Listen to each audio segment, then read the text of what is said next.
Hi guys, this is part 2 of the Hearing, Seeing God e-course of oneunitedbody.com, which is available on the pop-up to subscribe by email. It'll become once a week, 4 modules, very short, just 10-minute video, some coaching questions and some activation. So we talked last time about the difference between seeing and hearing. And technically, we don't want to call this hearing from God because we don't rarely hear an audible voice. But we're on the journey of seeing God face to face, or a lot more infused knowledge, becoming oracles. And the part 2 is about practical methods internally of hearing, seeing God, knowing God's voice. Well, it's all of heaven's voice, really. It's not just God. So the key point I want you to take away today is intimacy. If you don't subscribe to intimacy, you're unlikely to hear God well. You'll probably know scriptures and take them by faith, but actually hearing and knowing requires intimacy. And also, what is your motive? Ask yourself, what is your motive in hearing? Are you always wanting, bless me, bless me, bless me, I'm in need, help me, help me, help me. Is it growth? Are you willing to hear challenging messages? Do you want to deal with your junk? That's a big one. Judging your junk is a big one to stop you hearing. If you don't do that, we recommend page on the mobile court. If you search mobile court, that's a big one. That we can still be forgiven, but not have our rubbish, wrong trading, whatever you want to call it,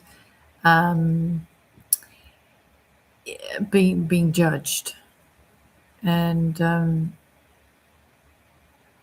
junk is just all sorts of mess in our lives, wrong choices, sin, using people, whatever,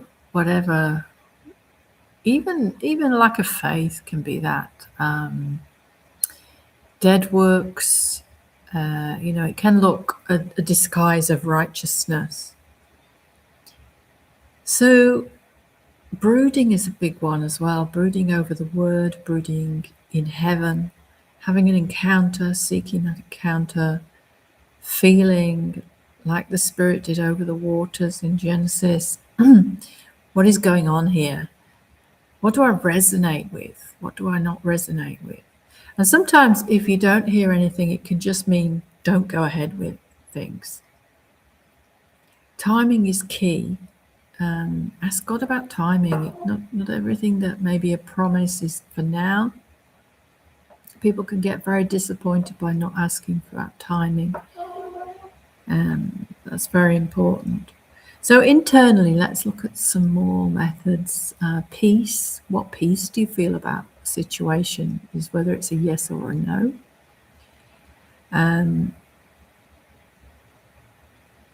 Do you just know? Can you just come out with this or that, or you just know? Revelation. Wisdom. A journey with the 7 spirits is really important.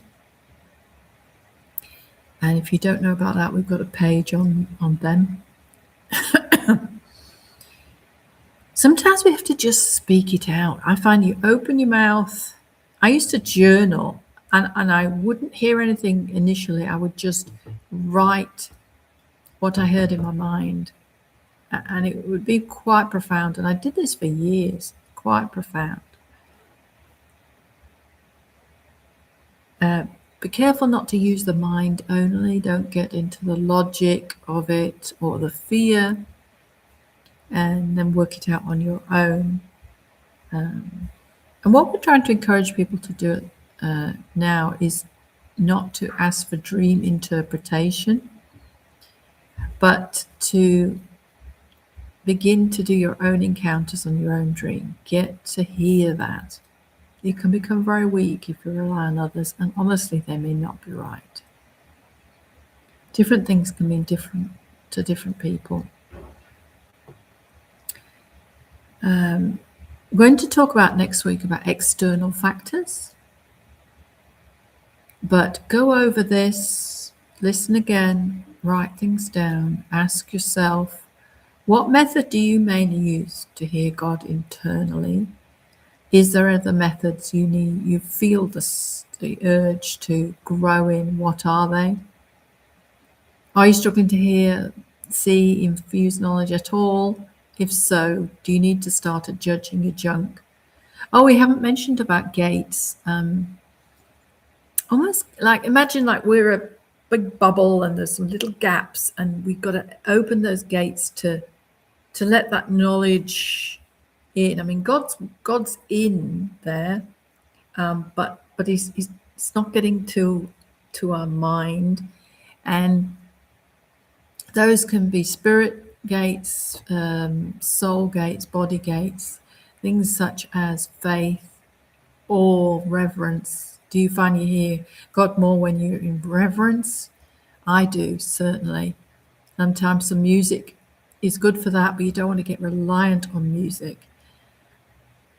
And sometimes people just go through a dry spell. I've heard some people say recently, God's trying to encourage you to go to a new place. And therefore, if you feel it's a bit quiet, that's maybe what's happening, which I thought was very interesting.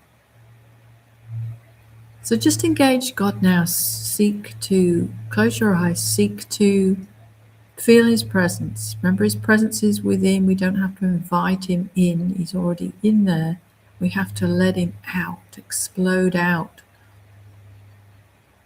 Let go of fear, condemnation, guilt.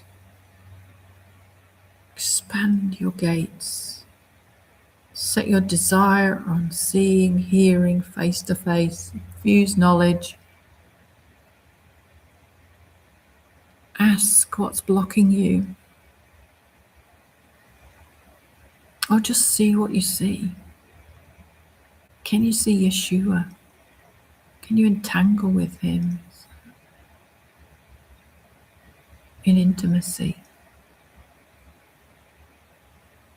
Remember, we're on a journey from Holy Spirit to Yeshua to Father. Let's not group God as just one big, all the same. They have very different characteristics and different journey. Enjoy the journey. Don't become down by it. Enjoy it. Bless you guys. I hope that you really grow in this and go on a wonderful journey of feeling you can hear God so much better than you ever used to.